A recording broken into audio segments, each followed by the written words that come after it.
There are two basic principles when it comes to harnessing the power of change. You might even want to write these down. Number one, that in changing times, there's a set of principles and core values that you never want to change. Changing times. You want to be extremely rigid when it comes to these principles and core values.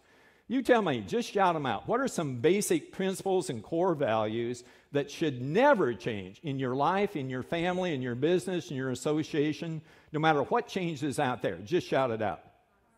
Honesty. What else? Loyalty. Excellent. What else? Integrity. Doing what you're saying you're going to do, right? Incidentally, those values you just mentioned are stereotypical whose values? Iowa's values, aren't they? I grew up in Harlan. So I grew up in Iowa. I live in Las Vegas now.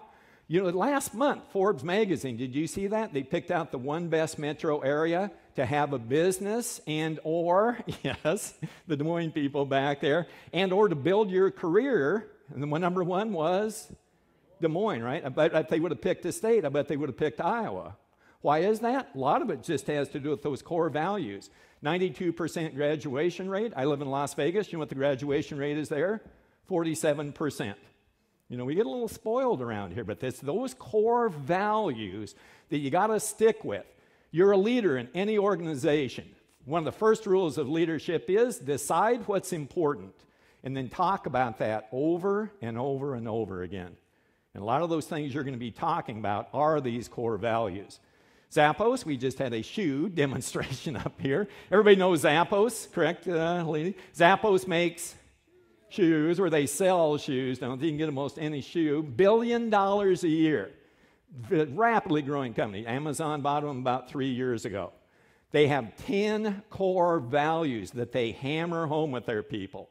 You go to work for Zappos.com, a day and a half, all they do is talk about values, and they have people coming in from throughout the company telling stories about these values are so important. On the back of their name tags are the 10 values.